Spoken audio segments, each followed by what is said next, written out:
The fight continues to keep the biggest fire in state history from getting bigger. More than 113,000 acres so far. The attack continued today on the ground and from the air. Firefighters battling the stubborn Las Conchas Fire finally got some help from Mother Nature. Rain in and around Los Alamos today, but was it enough? Good evening. The Las Conchas Fire is getting bigger, but still out of the city of Los Alamos and out of the National Laboratory. Despite its growth, talk continues of letting residents and lab employees back in. More on that in just a moment. We begin with News 13's Jessica Garrett with the latest on the fire itself. Jessica, did today's rain help? You know, Tim, it did help in some ways, but one of the biggest problems, it fell here in Los Alamos County and down in the town side.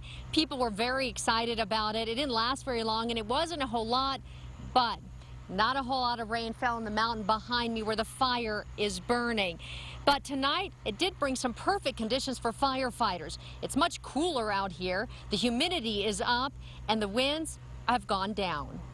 Well, tonight we're still watching the ski hill. We protected that structure. If it rained hard, we'll be able to let our guys just go up there every once in a while and check it. Every couple hours check it around. We don't have to leave anybody babysitting it. Even as it is, there's not that much active fire in the ski hill. The active fire is in Los Alamos Canyon, and like you said, if this was hitting up there, it'll also help there. Plus, it's about out of fuel. And today we took a tour from the bottom of Los Alamos Canyon to see the damage. From the beginning, there were great fears the fire would drop down into the canyon and flames would spread quickly towards Los Alamos.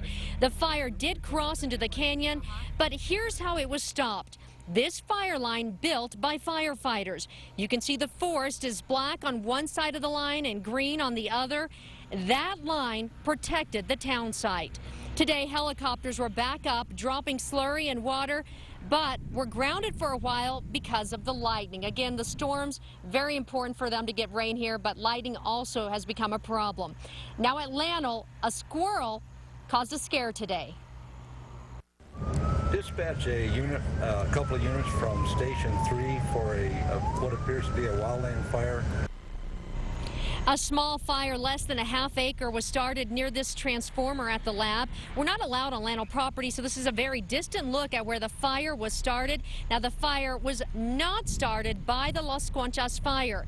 It was started by a squirrel. The Los Alamos Fire Chief says a squirrel climbed up one of the power poles, was electrocuted, fell to the ground, and started the blaze. Well, firefighters were able to quickly put it out. Lightning did hit a tree just east of Los Alamos at the bottom of the hill. That also was quickly put out this evening. Now, Tim, putting out this fire, weather has really been a key. Yesterday, firefighters had great conditions. Again, that happened today, so things looking very promising here in Los Alamos County. Tim? All right, thank you, Jessica. One firefighter was hurt today while fighting the northern part of the fire. He was hit in the leg by a falling boulder, but he is okay tonight.